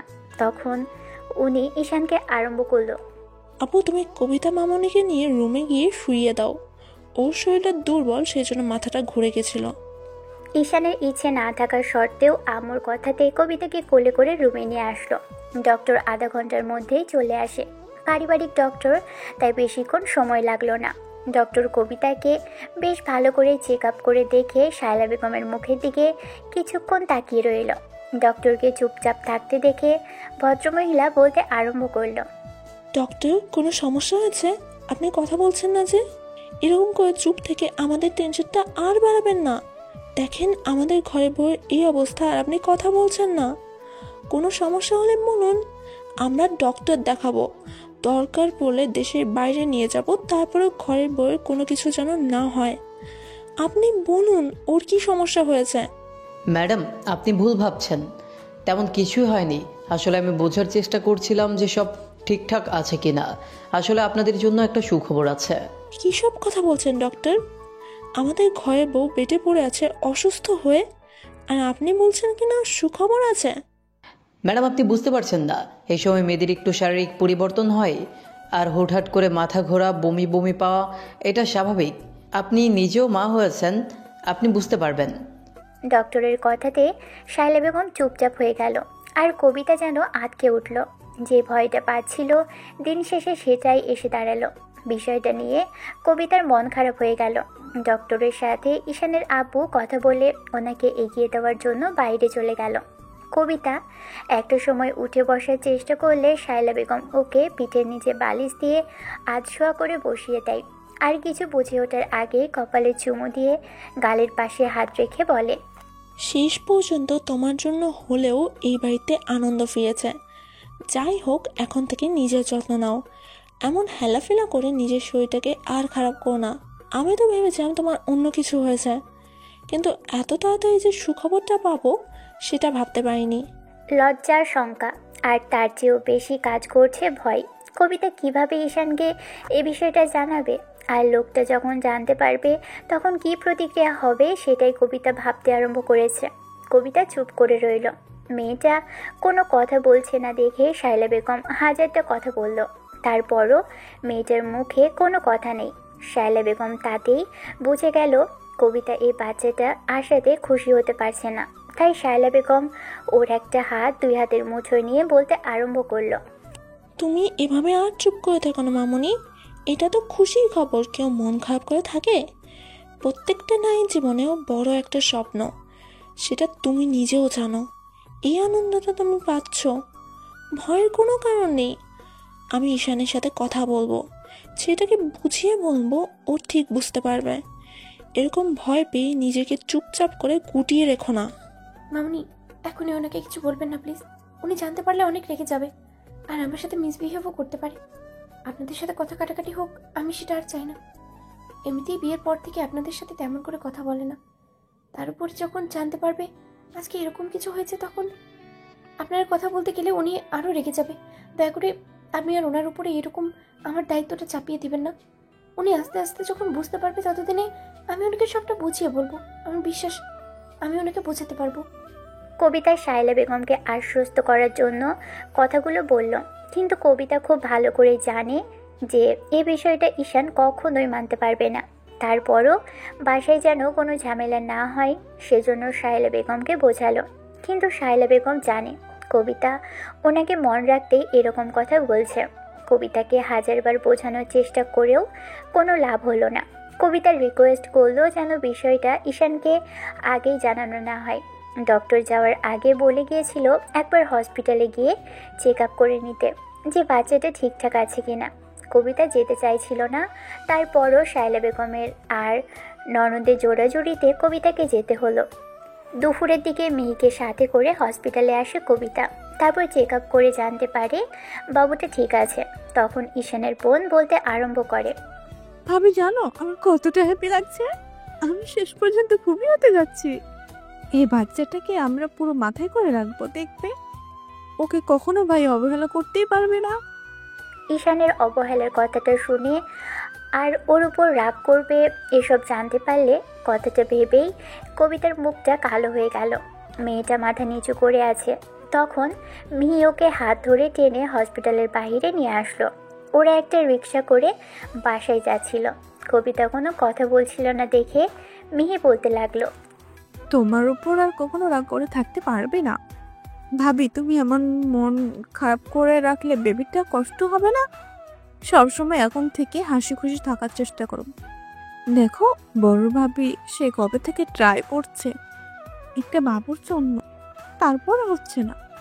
কিন্তু তুমি বিয়ের 6 মাসের মাথায় কনসিভ করলে, কপাল কার কখন খুলে যায় তা ঠিক নেই। তাই বলছি এমন মন খারাপ না করে থেকে উল্টো আল্লাহর কাছে শুকরিয়া আদায় করো। আল্লাহ এরকম একটা সুখবর আমাদের পরিবারে পাঠাচ্ছে। আমার তো খুব খুব খুব খুশি লাগছে। সারাদিন আমি ওকে নিয়ে পড়ে থাকবো। পিচ্চিটা গুটি গুটি পায়ে হাঁটতে থাকবে আর পুরো বাড়ি মাতিয়ে রাখবে। আর তুমি খুশি নাও? তুমি এভাবে মুখ গোমরা করে রাখবে না প্লিজ ভাবি। এগুলো আমাদের ভালো লাগে না। তুমি জানো না তুমি আমাদের পরিবারের একজন। তোমার কিছু হলে কিংবা তোমার খারাপ দেখলে সেটা আমাদেরও খারাপ লাগে। আর এখন তুমি শুধু একা নও, তোমার ভিতরে আমার ভাইয়ের অস্তিত্বটা, ভালোবাসাটা আছে। তাহলে তুমি এভাবে মন খারাপ করে থাকবে কেন? কেন লাগবে বলো? না মানে মিহি, আমি বলছিলাম কি, তোমার ভাইয়াকে কি করে কথাগুলো জানাবো?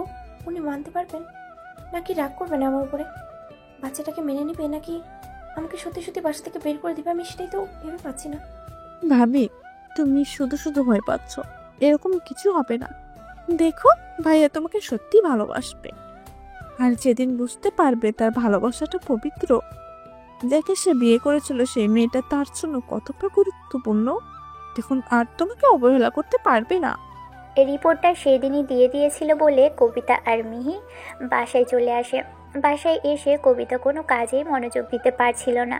শায়লা বেগম মেয়েটাকে আর কোনো কাজও করতে দিচ্ছিল না। বাসার সবাই কবিতার কনসিভ করার বিষয়টা জানলেও ঈশান জানে না।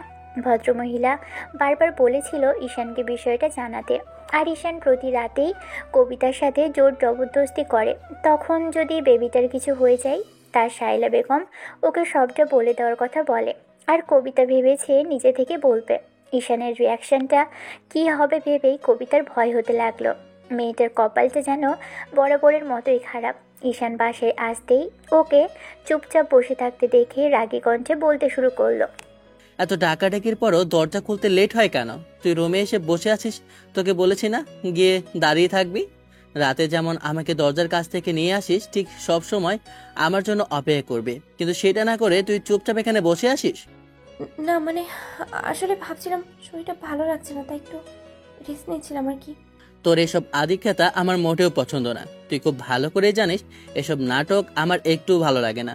আমি তোকে আবারও বলে দিচ্ছি, ভুলেও আর এসব নাটক আমার সামনে করবি না। শোন, আমার মাথাটা খুব ধরেছে, তাই এখনই গিয়ে আমার জন্য চা করে নিয়ে আয়। যদি বেশি দেরি হয় না, তাহলে তোর কি হাল করবো আমি সেটা নিজেও জানি না। হাত পাগুলো গুটিয়ে বসে থাকা, এছাড়া তোর আর কোনো কাজ নেই না? ঈশানের এরকম সিন ক্রিয়েট করাতে কবিতা বুঝতে আর বাকি রইল না। এই বাচ্চাটার কথা যদি শোনে কিংবা ভুলেও জেনে যায়, তাহলে আর দেখতে হবে না। কবিতাকে সত্যি সত্যি বাসা থেকে বের করে দিবে ঈশান। কথাগুলো ভেবেই দীর্ঘশ্বাস ফেলে কবিতা উঠে গেল। মাথাটা এখনও চিনচিন করছে। ও কোনো রকমে 1 কাপ চা বানিয়ে রুমে এলো। তারপর ঈশানের সামনে দিতেই ঈশান সেটা নিয়ে খেতে আরম্ভ করলো। কবিতার রুম থেকে বেরিয়ে গেল। বড্ড বেশি শরীর খারাপ লাগছে। রুমে গিয়ে কিছুক্ষণ বিছানায় গিয়ে শুয়ে রইল। মাঝে 15 দিন কেটে গেছে, কিন্তু এর মাঝে কবিতা ঈশানকে প্রেগনেন্সির কথা বলে ওঠার সাহস পায়নি। যদি বলে তাহলে হয়তো ঈশান রেগে যাবে, সেটা ভেবেই কবিতা চুপ করেছিল। কিন্তু এই 15টা দিনের মাঝে কবিতার সাথে ঈশানের আরও কয়েকবার ফিজিক্যালি ইন্টিমেট হয়েছে, আর কবিতা যথাসম্ভব ওকে দূরে সরানোর চেষ্টা করেও পারেনি। কেন জানি মনে হয় ওর ভাগ্যে ভালো কিছু নেই। কবিতা কথাগুলো ভেবেই চোখে জল ফেলছিল। এরই মাঝে ঈশান রুমে আসলো, দেখে কবিতা কান্না করছে। তখন ঈশান বলতে আরম্ভ করলো, এই, তোকে বলেছি না এসব ন্যাকা গান আমার সামনে করবি না, অন্য কোথাও গিয়ে করবি। তুই কি সেটা শুনতে পাস না, নাকি আমার কথাগুলো তোর কানে যায় না? হ্যাঁ? কবিতা চোখ জোড়া বন্ধ করে নিয়ে তাড়াহুড়ো করে উঠে দাঁড়িয়ে বলতে আরম্ভ করে, আপনার কি কিছু লাগবে? কবিতার কথাতে ঈশান চুপ করে রইল। কবিতা একটা বিষয় কিছুতেই ভেবে পায় না। ওদের বিয়ের আগে যখন ঈশান ওকে ডাকতো, তখনই তুমি করে কবিতাকে ডাকতো, কিন্তু যবে থেকে ওদের বিয়ে হয়েছে তবে থেকেই তুই করে ওকে সম্বোধন করে। তাতেও যেন কবিতার কোনো অভিযোগ নেই। ও চুপচাপ কিছুক্ষণ ঈশানের মুখের দিকে তাকিয়ে রইল। কবিতাকে চুপচাপ দাঁড়িয়ে থাকতে দেখে ঈশান আবারও বলতে লাগলো, তোকে বলেছি আমার জন্য কপি করে নিয়ে আয়। এত নাটক কেন করিস? আমি বলেছি আমার সামনে সব ন্যাকা কান্না করবি না। এগুলো করে তুই কি বোঝাতে চাস? তুই এই বাড়ির যোগ্য বউ? তুই সবার সামনে যোগ্য হয়ে উঠলেও কখনো তুই আমার যোগ্য হয়ে উঠতে পারবি না। আমার সাথে সংসার করার মতো কোনো যোগ্যতাই তোর নেই। কবিতা ঈশানের কথা শুনে চুপচাপ সুরসুর করে রুম থেকে বেরিয়ে গেল। মেয়েটা কফি বানাচ্ছিল আর কথাগুলো ভাবছিল। হঠাৎ করে গরম কফির কিছুটা অংশ ওর হাতে এসে লাগে। কবিতা আর্তনাদ করে ওঠে, সাথে সাথে হাতটা চেপে ধরে একটা জায়গায় বসে পড়ে। তারপর বুঝতে পারে অনেকটা ফোসকা পড়ে গেছে। কবিতা কোনো রকমে কফিটা এনে ঈশানের সামনে দিয়ে বেরিয়ে যায়। হাতে লাগানোর মলম চাইতেই শায়লা বেগম জোর করে বিষয়টা জিজ্ঞেস করলো। তারপর কবিতার হাতের ফোসকা পড়া জায়গাটা দেখে ভদ্রমহিলা ওকে অনেকক্ষণ বকাঝকা করলো। আরও বলল যেন এখন অন্তত কাজ করা বন্ধ করে। ঈশানকে বিষয়টা জানাতে না পারলে ওরা জানাবে। কিন্তু কবিতা হাজারটা কথা বলে শায়লা বেগমকে আটকে দিল। কবিতা জানে না এই যন্ত্রণা শেষ কোথায়, কিংবা ওর এই পরীক্ষামূলক জীবনটা কখনো শেষ হবে কিনা। কবিতা যেন পৃথিবীতে এসেছে এই কষ্টটাকে পাওয়ার জন্য। 2-3 দিন বাদে যখন ঈশান অফিসের ফাইলগুলো খুঁজছিল, আলমারিতে খোঁজার সময় কিছু একটা আলমারির মধ্যে থেকে হঠাৎ করে নিচে পড়ে যায়। ঈশান সেদিকে লক্ষ্য না করে খুঁজতে থাকে। তারপর যখনই একটা কাগজ পড়ে আছে দেখে, তখন কাগজটা উঠিয়ে নিয়ে খেয়াল করে একটা খামের মধ্যে কতগুলো রিপোর্টের পেপার। রিপোর্টগুলো দেখে ঈশান বেশ খানিকটা অবাক হয়ে যায়। রিপোর্টগুলো দেখে ঈশান বেশ খানিকটা অবাক হয়ে যায়। এবার রিপোর্টগুলো হাতে নিয়ে খেয়াল করে এখানে কবিতার নামটা স্পষ্ট লেখা আছে, যেগুলো দেখে ঈশান বুঝতে পারলো রিপোর্টগুলো কবিতার। তারপর রিপোর্টগুলো ভালোভাবে খুঁটিয়ে দেখে বুঝতে পারলো এত বড় একটা বিষয় কবিতা ওর থেকে লুকিয়ে গেছে। এজন্যই হয়তো রাতে ওর কাছে আসার চেষ্টা করলে কবিতা ওকে জোর করে দূরে সরিয়ে দেয়। হঠাৎ এমন কিছু দেখেই ঈশান বেজায় পরিমাণে রেগে গেল। কাগজগুলো মুড়ে ফেলে দিয়ে মাথার 2 হাত ধরে চেপে বেডে বসে পড়ল। কবিতা রুমে বসে পড়ল। তখন বুঝতে পারল ঈশান রেগে আছে। নিশ্চিত হওয়ার জন্য কবিতা এসে ওর সামনে দাঁড়ালো আর বলতে আরম্ভ করলো, আপনার কি হয়েছে? শরীর খারাপ লাগছে? মাথা ব্যথা করছে? আমাকে বলুন, আমি কফি বানিয়ে নিই। আর না হলে মাথা টিপে দিই। আমাকে বলুন না কি হয়েছে আপনার? এরকম চুপ করে আছেন কেন আপনি? এই মুহূর্তে কবিতার কথাগুলো যেন ঈশানের কানে বিষের মতো লাগছে। শেষ পর্যন্ত কিনা কবিতা ওর সাথে একটা গেম খেললো আর এরকম একটা ডিসিশন ও একাই নিল। ঈশান রাগটা সংবরণ করার চেষ্টা করেছিল, কিন্তু যতবার কথাগুলো ওর মাথায় ঘুরপাক খাচ্ছে ততবারই যেন ঈশানের রাগটা বেড়ে দ্বিগুণ হয়ে যাচ্ছিল। কবিতার কথাগুলো শেষ হতেই এক মুহূর্তে ঈশান রাগী চোখে কবিতার দিকে ফিরে তাকালো। ঈশানের দৃষ্টিভঙ্গি দেখে কবিতা কিছুটা ভয়ে পিছিয়ে গেল। এবার কবিতা ভয়ে ভয়ে বলতে শুরু করে, আপনি এরকম রাগ করে আছেন কেন? কি হয়েছে আমাকে একটু বলুন। আপনি কি জন্য এরকম রাগ করে আছেন? আব্বু আম্মু কিছু বলেছে আমাকে বলুন, মানে আপনাকে। আমি অন্যদের সাথে কথা বলবো, তাও প্লিজ এরকম রাগ করে থাকবেন না। আপনার রাগটাকে আমার খুব ভয় লাগে ঈশান। কবিতার শেষ কথাটা কানে আসতেই ঈশান ঝড়ের গতিতে দাঁড়িয়ে পড়ল। তারপর কবিতার দিকে এগোতে লাগলো। কবিতা বড্ড বেশি ভয় পেয়ে গেল। রাতে তো নেশা করে এসে এসব করে, কিন্তু এখন ঈশান জেনে শুনে এসব কিছু করবে নাকি? কথাগুলো ভেবেই কবিতা পিছোতে আরম্ভ করলো। পিছোতে পিছোতে একদম দেয়ালে ঠেকে গেল। তখন ঈশান ওর দিকে পেপারগুলো এগিয়ে দিয়ে দেখিয়ে বলতে শুরু করলো। কি এগুলো? পেপারগুলোর দিকে একবার চোখ বোলাতেই কবিতা আটকে উঠল। ঈশানের হাতে এগুলো এলো কি করে? ছেলেটা এখন কিভাবে সিন ক্রিয়েট করবে আর কি ভাববে সেটাই কবিতা ভাবতে পারছে না। মেয়েটা মাথা নিচু করে চুপচাপ দাঁড়িয়ে রইল। ঈশান একটা হুঙ্কার দিয়ে বলতে আরম্ভ করলো, কি এগুলো? কবিতার চোখ জোড়া ছলছল করতে লাগলো। ভয়ে মেয়েটার হাত পা ঠান্ডা হয়ে আসছে। ঈশান পেপারগুলো ফেলে দিয়েই কবিতার গালটা চেপে ধরল। ঈশান রাগী কণ্ঠে বলতে আরম্ভ করলো, আমার সাথে তুই শেষ পর্যন্ত গেম খেললি?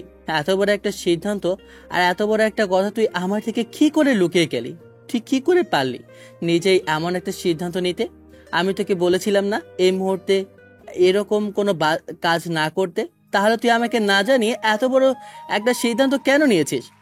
ঈশান, আপনি রেগে যাচ্ছেন কেন? আমার কথাটা শুনুন। দেখুন, আমি ইচ্ছে করে কিছু করিনি। এরকমটা যে হয়ে যাবে আমি বুঝতে পারিনি। আমি তো আপনার কথা মতো। হ্যাঁ, পিলগুলো না খেয়ে ফেলে দিয়েছিস তাই না? তোকে আমি বলেছিলাম পিলগুলো খেয়ে নিতে, আর তুই কিনা আমার সাথে এরকম একটা নাটক করেছিস। তোকে আমি আজ কি করব সেটা আমি নিজেও জানি না। আমি সেদিন তোকে এমন একটা পরিস্থিতির হাত থেকে বাঁচিয়েছি, আর তুই কিনা আমাকে এমন করে বারবার বিপদের মধ্যে ফেলেছিস। তোকে বলেছিলাম না বাচ্চা কাচ্চা নেওয়ার কোনো ইচ্ছে আমার নেই? তারপরে তুই কেন এমনটা করতে গেলি? এমন করে আমাকে জ্বালিয়ে কম মনে হচ্ছে না তো? হ্যাঁ, তোর কাছে আমার লাইফটাকে পুরো হেল করে দিয়ে তোর মনে হচ্ছে না তুই অন্যায় করেছিস? এত বড় অন্যায় করার পর এখন আবার আমার লাইফটাকে নষ্ট করে দিতে চাইছিস। তুই কি করে পারলি এসব করতে? ঈশান, আমার কথাটা শুনুন। আমি এরকম ইচ্ছে করে করিনি। আমি তো সেদিন যখন ভুলে গেছিলাম পিলটা খেতে, তখন এরকম কিছু হয়ে যাবে আমি বুঝতে পারিনি। আমার ইচ্ছে ছিল না আপনার ইচ্ছার বিরুদ্ধে গিয়ে ভেবে নেওয়ার। কিন্তু হঠাৎ করে এমন কিছু হয়ে গেল। আপনি প্লিজ রাগ করবেন না। আমার কথাগুলো শুনুন। আমি আপনাকে বুঝিয়ে বলছি। কি বোঝাবি তুই আমাকে? কি বোঝাবি বল? তুই ইচ্ছে করে করিসনি, তুই নাটক করেছিস তাই না? তুই অনেক নাটক করতে শিখে গেছিস। তোকে বলেছিলাম না আমার সামনে এসব কান্না করবি না, আর এসব নাটক করে কোনো লাভ হবে না। তোকে বলে দিচ্ছি এই বাচ্চা তুই রাখবি না। কোনোভাবেই যেন এই বাচ্চাটা পৃথিবীতে না আসে, আমি ওকে চাই না। তুই সেটা খুব ভালো করেই বুঝতে পারছিস, তারপরও কনসেপ্ট কেন করবি? তোকে আমি বারণ করা সত্ত্বেও তুই আমার কথা শুনিসনি। এখন এর ফল তোকে ভোগ করতে হবে। কবিতা ভেবেছিল ঈশান রাগ করে থাকলেও হয়তো যখন বাচ্চাটা পৃথিবীতে আসবে তখন ওকে দেখে হলেও কিছুটা রাগ কমবে আর কবিতাকে বুকে জড়িয়ে নেবে। ঈশান ওকে নতুন করে ভালোবাসতে আরম্ভ করবে। কিন্তু ঈশানের এরকম কথাতে কবিতা স্তব্ধ হয়ে গেল। ও কিছু বলার অবস্থাতেই নেই। মেয়েটা চুপচাপ ঈশানের মুখের দিকে ফ্যাল করে তাকিয়ে রইল। ঈশান রাগী চোখে ওর দিকে তাকিয়ে আছে। এবার কবিতা 2 হাত জোর করে বলতে আরম্ভ করলো। ভয় লাগে ঈশান, এরকম কিছু বলবে না। এরকম কিছু বললে আমার খুব ভয় হয়। ঈশান, ও তো আপনার সন্তান, আপনার ভালোবাসার ফসল এটা। ও ও আপনার অস্তিত্ব। আপনি কি করে ওকে শেষ করে দিতে বলছেন? ভালোবাসা? কিসের ভালোবাসা? হ্যাঁ, তোর মতো মেয়েকে ভালোবাসতে যাবো আমি? আমার কি খেয়ে দিয়ে কোনো কাজ নেই? তোর কি মাথা খারাপ হয়ে গেছে? তুই বুঝতে পারিস না তোকে আমার অসহ্য লাগে? আর তুই কিনা প্রেগনেন্ট হলি? তোকে আমি বারণ করেছিলাম না কনসিভ করতে? আর যদি ভুলেও করিস তাহলে তোর এই বাড়িতে শেষ দিন হবে। এখন তোর সাথে কি করা উচিত বল? তুই এরকম করে আমার সাথে গেম খেলেছিস, এর জন্য তো তোকে শাস্তি পেতেই হবে। দয়া করুন, আমাকে বাড়ি থেকে বের করে দিবেন না। একটাবার ভেবে দেখুন, ও আপনার সন্তান। আমার বাচ্চা একটু একটু করে বেড়ে উঠছে। তারপরে এই নয় যে ও শুধু আমার আমার একার সন্তান। ও তো আপনারও অস্তিত্ব। বলেন, নিজের অস্তিত্বকে কেউ এভাবে মেরে ফেলতে চায়? আপনি কিছুতেই পারবেন না ওকে মারতে। দয়া করে ওর কথাটা একবার ভাবুন। এত এত নিষ্পাপ দোষ যদি কেউ করে থাকে তাহলে তো আমি করেছি। হ্যাঁ, দোষ করেছিস, অনেক বড় অন্যায় করেছিস। তোর জন্যই আজকে এরকম একটা পরিস্থিতির মুখে পড়তে হলো। তুই কি করে ভেবেছিস যে তোর সাথে আমি সারা জীবন থাকবো? কখনোই না। আর ওকে আমি মারতে পারবো না বলছিস? অবশ্যই পারবো। যার প্রতি আমার কোনো ইন্টারেস্ট নেই তার 1000টা ক্ষতি হলো তাতে আমার কিছু যায় আসে না। ভালোই ভালোই বলছি বাচ্চাটাকে তুই রাখবি না, না হলে আমি তোর কি অবস্থা করব সেটা নিজেও জানি না। ঈশানের এরকম রাগী কণ্ঠ আর হুঙ্কার শুনে কবিতার বুকটা কেঁপে উঠল। ওর বারবার মনে হতে লাগলো ঈশান জোর করে হলেও এই বাচ্চাটাকে রাখবে না। আজ হলেও ওকে শেষ করে ফেলবে, আর কাল হলেও ওকে শেষ করে ছাড়বে। এরকম কিছু ভেবেই এবার কবিতা ঈশানের পাগুলো জড়িয়ে ধরে বলতে লাগলো। তো আপনার নিজের সন্তানকে কিভাবে শেষ করে দেওয়ার কথা বলেন না ঈশান। আপনি আমাকে ভালোবাসেন না সেটা আমি বুঝতে পেরেছি। তাই বলে নিজের ভালোবাসার ফলটা আর অস্তিত্বটাকে আপনি টিকিয়ে রাখার বদলে আপনি তাকে নিজ হাতে শেষ করতে চাইছেন। এরকম অন্যায় করবেন না প্লিজ। আল্লাহ কিন্তু এই অন্যায় ক্ষমা করবে না। আপনি দয়া করে ওকে মারবেন না। আমি কথা দিচ্ছি, আমি ওকে কখনো বলবো না যে আপনি ওর বাবা।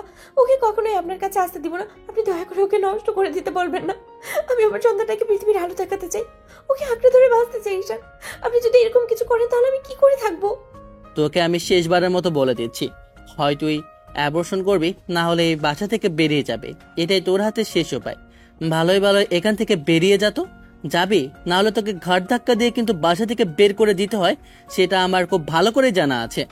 ঈশান এক ধাক্কায় কবিতাকে পা থেকে সরিয়ে দিয়ে বাসা থেকে হনহন করে বেরিয়ে গেল। কবিতা ফ্লোরে বসে কান্না করতে লাগলো। কি করবে এখন? কি ঈশানকে বোঝাতে পারবে ও সেটা জানে না। কবিতা অনেকক্ষণ কান্না করলো। তারপর যখন ওর মনে পড়লো ঈশান বলেছে বাসায় এসে যদি ওকে এখানে দেখে তাহলে নিজে গিয়ে এই বাচ্চাটাকে অ্যাবর্শন করে নিয়ে আসবে, কথাগুলো ভেবে কবিতার বুকের ভিতরটা দুমড়ে মুচড়ে উঠল। শেষে কিনা বাচ্চার বাবা বাচ্চাটাকে রাখতে চাইছে না। কবিতা এটা ভেবেই ভয় হচ্ছে এই বাচ্চাটাকে ওর হারিয়ে ফেলতে না হয়। কি করবে এখন কবিতা? কথাগুলো ভেবে পাগল হয়ে যাচ্ছে। ঈশান ওকে জোর জবরদস্তি করবে বাচ্চাটা শেষ করে দেওয়ার জন্য, আর নয়তো বা এখান থেকে চলে যাওয়ার জন্য।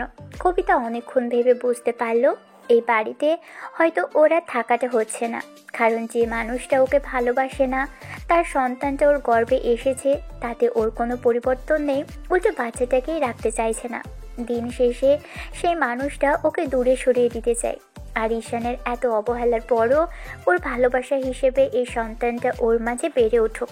কবিতা চাইছে বেবিটাকে আঁকড়ে ধরে বাঁচার, কিন্তু ঈশান সেটা হতে দিবে না। কথাগুলো ভেবেই কবিতা এক কাপড়ে সবার চোখের আড়ালে বাসা থেকে বেরিয়ে যায়। কিছুক্ষণ বাদে মিহি ওদের রুমে আসে। তারপর ওর ভাবিকে না দেখে খুঁজতে থাকে। কবিতাকে মিহি আশেপাশে খুঁজে যখন কোথাও পাচ্ছিল না, তখন রুম থেকে বেরিয়ে যেতে নিয়েও কিছু একটা চোখে পড়তেই ফিরে এসে দেখে টেবিলের উপর একটা কাগজ রাখা। মিহি কাগজটার কাছে গিয়ে কিছু একটা ভেবে তারপর সেটা হাতে নিয়ে বুঝতে পারলো এটা চিঠি। কবিতা লিখে রেখে গেছে। ঈশান, আমি পারলাম না এই বাসায় থাকতে।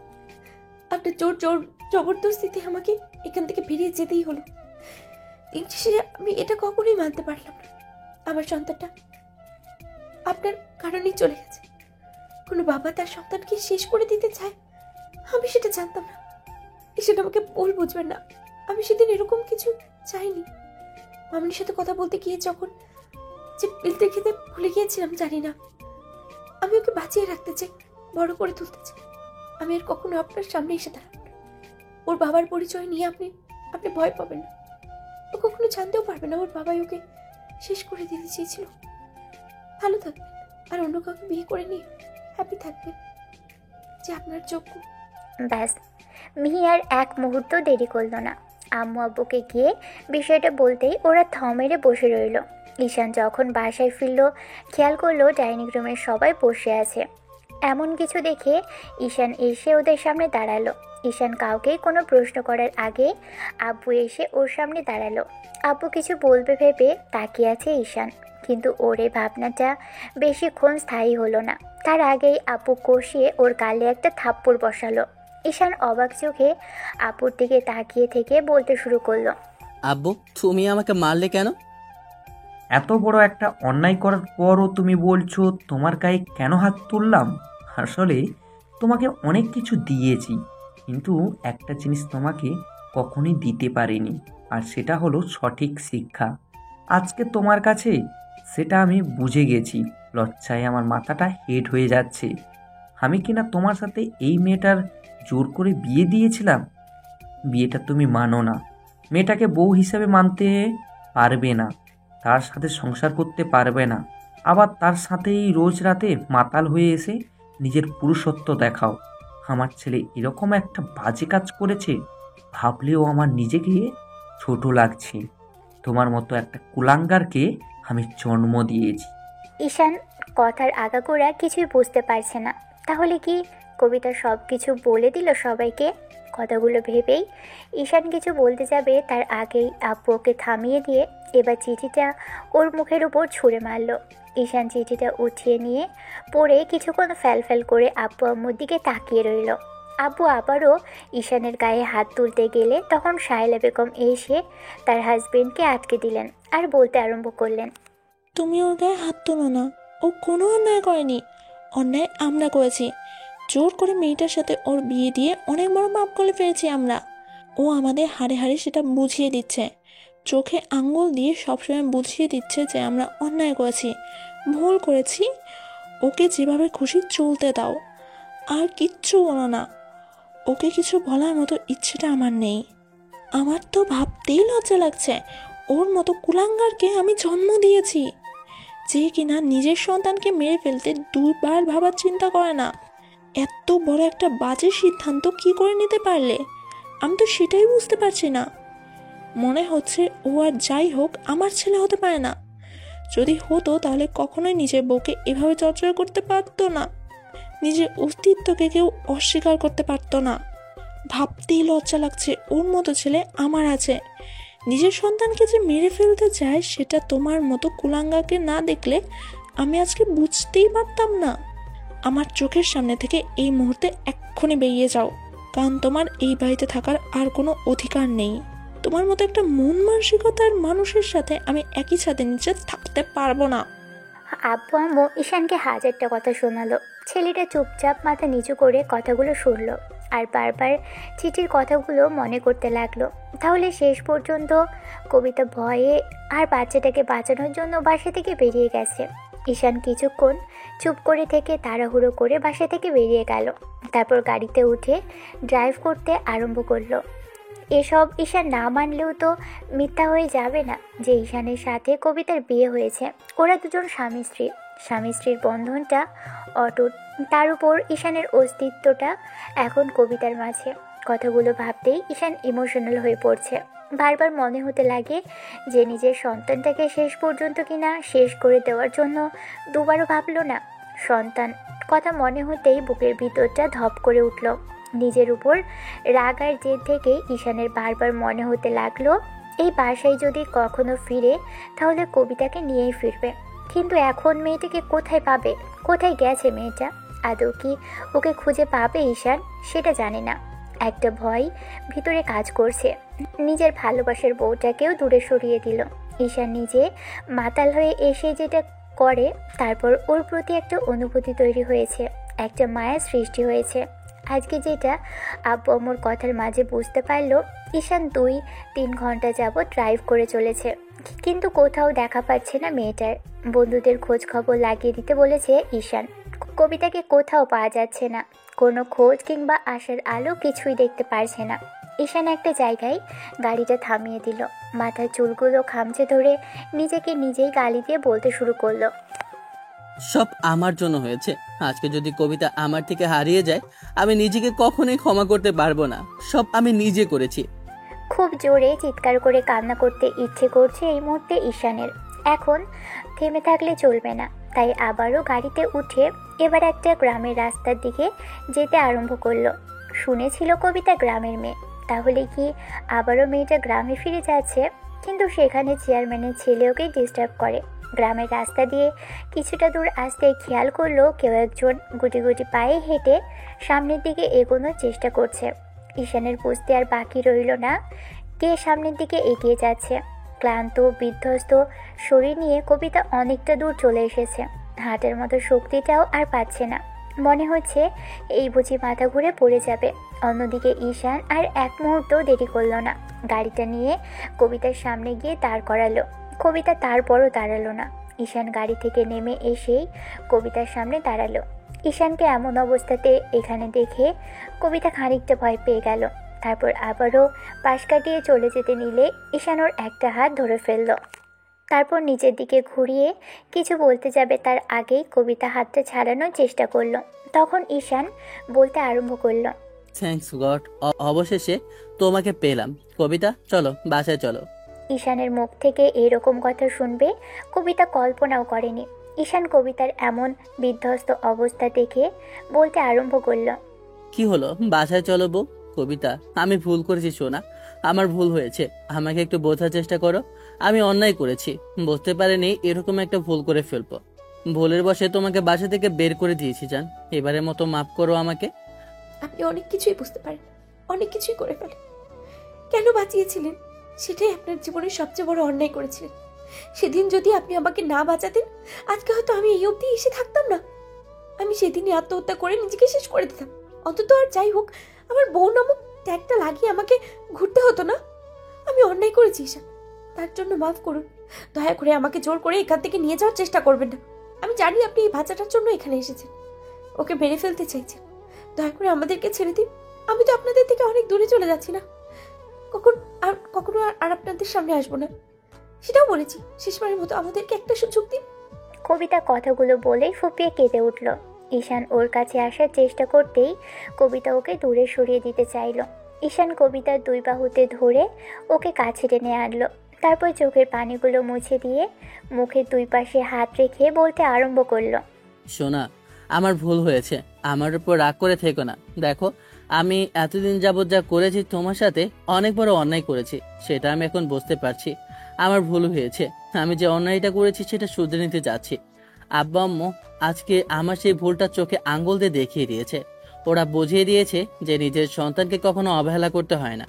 আমি ভুল করেছি, তোমার ভালোবাসাকে অবজ্ঞা করেছি কবিতা। আমার সন্তানকে মেরে ফেলতে চেয়েছি। এই শাস্তিটা তুমি আমাকে দাও, তারপর আমাকে ছেড়ে যেও না প্লিজ সোনা, প্লিজ বাসায় চলো। আমি অন্যায় করেছি, তার প্রায়শ্চিত্ত করতে আসি। জান, আমাকে একটা সুযোগ দাও। না না, আমি আপনার সাথে কোথাও যাবো না। আপনি আমাকে জোর করে কোথাও নিয়ে যেতে পারবেন না। দয়া করে আমাদেরকে ছেড়ে দিন। আমরা কি অন্যায় করেছি বলুন? আপনার কাছে এইটাই তো আমাদের অন্যায়, যে আপনি না চাইতেও আমি ওকে পৃথিবীতে আনার মতো একটা ভুল করতে চেয়েছি। আপনার কাছে ও ভুল হলেও আমার কাছে অনেক বড় পাওয়া। আপনি আমাকে ভালোবাসেননি, তারপরে আমার সাথে ফিজিক্যালি ইন্টিমেট হয়েছে, তারই ফসল হিসেবে ও এসেছে। আমি ওকে আঁকড়ে ধরে শেষ বয়সটা বাঁচতে চাই স্যার। আপনি দয়া করে আমাদের জোর করে এখান থেকে নিয়ে গিয়ে ওকে মেরে ফেলবেন না। আমি বাঁচতে পারবো না স্যার। সোনা, আমি ভুল করেছি, আমার কথাটা বিশ্বাস করো। আমি আর কখনো এরকম কোনো ভুল করব না। আমি তোমাকে আর অভিযোগ করার মতো সুযোগই দেব না। একটা বার আমাকে সুযোগ দাও, আমি সত্যি তোমাকে অনেক ভালোবাসবো। আমার বাচ্চাকে আর তোমাকে কখন আর অবহেলা করব না, সবসময় আমার বুকে আগলে রাখবো। তোমার মনে হবে না যে আমি তোমাকে এতদিন অবহেলা করেছি। এবারের মতো আমার সাথে ফিরে চলো যান। তোমাকে বাসায় না নিয়ে গেলে আব্বু আম্মু আমাকে বাসায় উঠতে দেবে না। প্লিজ আমার সাথে চলো শোনাবো। আমি কোথাও যাবো না, দয়া করে আমাকে ছেড়ে দিন। আমার সন্তানটাকে মারবেন না, ও তো ও তো নিষ্পাপ, আপনি ওকে মানতে পারবেন না, তার জন্য আমি চলে যাচ্ছি। দয়া করে চলে যেতে দিন আমাদেরকে। আমি তো আব্বুকে কিছু বলিনি। আপনি আপনি বলবেন আমি আমি নিজের ইচ্ছে বাসা থেকে বেরিয়ে এসেছি। আপনি আমাকে কোনো দোষ দেবেন না প্লিজ, আপনাকে কোনো দোষ দেবেন না, আপনি দয়া করে আমাকে যেতে দিন। মেয়েটা সেই থেকে কেঁদেই চলেছে। ঈশান এখনও কবিতার মুখের দুই পাশে হাত রেখে মুখটা আজলায় ধরে রেখেছে। মেয়েটার কান্না থামছেই না দেখে ঈশান কবিতার সারা মুখে কিছুক্ষণ চুমু দিল। তারপরও মেয়েটা শান্ত হচ্ছে না, কান্নাকাটি করে চলেছে। ঈশান কবিতাকে বুকের সাথে জড়িয়ে ধরতে গেলে কবিতা ওকে দূরে সরিয়ে দেওয়ার চেষ্টা করল। ঈশান তারপরও জোর করে বুকের সাথে মেয়েটাকে জড়িয়ে নিল। কতক্ষণ যাবৎ কবিতার মাথায় কতগুলো চুমু দিয়েছে জানে না ঈশান। কবিতাকে বুকের সাথে জড়িয়ে ধরে বলতে আরম্ভ করলো, আমি আর কখনো তোমাকে দূরে সরাবো না বউ। একটাবার আমাকে একটা সুযোগ দাও। স্বামী হিসেবে তোমার কাছে রিকোয়েস্ট করছি, দয়া করো আমাকে প্লিজ। আমার বেবি থেকে আমাকে দূরে সরিয়ে দিও না সোনা। তোমার ভালোবাসাটা থেকে আমাকে বঞ্চিত করো না চান। এরকম ভুল আর কখনো করবো না। যে ভুলটা করেছি সেটা শুধরে নেওয়ার সুযোগ দাও প্লিজ। একটাবার আমাকে সুযোগ দাও। আমি কথা দিতে যান, পৃথিবীর সবচেয়ে ভালো স্বামী হয়ে দেখাবো, সবচেয়ে ভালো বাবা হব, তোমার একজন ভালোবাসার মানুষ হব। দয়া করো আমার প্রতি। এই মুহূর্তে আমাকে ছেড়ে চলে যেও না কলিজা, আমি নিঃস্ব হয়ে যাব। জীবনে এরকম কোনো দিন আসবে কবিতা সেটা ভাবতেও পারেনি। ঈশান কিনা কবিতাকে নিজের লাইফে রাখার জন্য জোর জবরদস্তি করবে সেটা কবিতা কখনো কল্পনাও করতে পারেনি। কবিতা ঈশানকে সরিয়ে নেওয়ার চেষ্টা করলেই ঈশান ওকে ছেড়ে দিয়ে ওর চোখের পানিগুলো মুছিয়ে দিল। তারপর আবারও ওর মুখে চুমু দিল। কবিতা এবার আবেশেই চোখজোড়া বন্ধ করে নিল। কবিতার ইচ্ছে করছে মানুষটাকে বুকের সাথে জড়িয়ে নিতে। সত্যি কি মানুষটা ওকে নিতে এসেছে, নাকি কবিতার স্বপ্ন দেখছে? কবিতার একবার মনে হচ্ছে ঈশান ওর ভুল বুঝতে পেরেছে, আবার মনে হচ্ছে যে সত্যি সত্যি এটাও স্বপ্ন দেখছে। কিন্তু কেন জানি ঈশানের চোখের পানিগুলো ওকে সবই বিশ্বাস করতে বাধ্য করছে। এই মুহূর্তে ইচ্ছে করছে ঈশানের বুকে ঝাঁপিয়ে পড়তে, ওকে খুব শক্ত করে জড়িয়ে ধরতে। কিন্তু কবিতা পারছে না, ভয় করছে যদি সত্যি সত্যি ঈশান আবারও ওকে দূরে সরিয়ে দেয়। কবিতা কোনো কথা বলছে না। কবিতা ঈশানকে ছাড়িয়ে নেওয়ার চেষ্টা করলে ঈশান জোর করে মেয়েটাকে কোলে উঠিয়ে নিল। তারপর গাড়িতে বসিয়ে দিয়ে ওকে বুকের সাথে খুব শক্ত করে চেপে ধরল। ঈশান ওকে এক হাতে জড়িয়ে ধরে ড্রাইভ করে যাচ্ছে আর মাথায় হাজারটা চুমু দিচ্ছে। একটা সময় কবিতা আবেশে কেঁপে উঠল। থাকতে না পেরে ঈশানের কোমরটা জড়িয়ে ধরল, লোকটার বুকে মুখ গুজে দিল। কিছুক্ষণ বাদে কবিতার মনে হলো লোকটা ওকে সত্যিই ভালোবাসে, কারণ আসার পর থেকে ওকে হাজারটা সরি বলেছে, তাও সেটা সজ্ঞানে শব্দ করছে। ভেবেই কবিতা ঈশানের বুকে কতগুলো চুমু দিয়ে তার হিসেব নেই। আপনি জানেন আমি কত ভয় পেয়ে গেছিলাম। আপনি কেন আমার সাথে এরকম করলেন ঈশান? আমি আপনাকে একটা সুযোগ দিতাম, আমি আপনার পায়ের কাছে বসে থাকতাম, সবসময় আপনার ভালোবাসার জন্য অপেক্ষা করতাম, কিন্তু আপনি নিজের সন্তানটাকে দূরে সরিয়ে দিতে চাইলেন। আপনি আমাকে কোথায় নিয়ে যাচ্ছেন? প্লিজ আমাকে নামিয়ে দিন, আমি আপনার সাথে যাব না। আপনি আমাকে একটু ভালোবাসেন না, খালি কষ্ট দেন। আমার জীবনটাকে কষ্টে কষ্টে শেষ করে যাচ্ছেন। আমি এই কষ্টের জীবনটা আর এগিয়ে নিতে পারছি না, আপনি আমাকে মুক্তি দিন প্লিজ। হাজারবার বোঝানোর পরেও যখন মেয়েটা বুঝতে চাইল না, তখন ঈশান শহরের মধ্যে ঢুকে একটা জায়গায় গাড়িটা দাঁড় করিয়ে দিল। তারপর কবিতাকে ছাড়িয়ে দিয়ে ওকে আবারও চুমুতে ভরিয়ে দিতে লাগলো।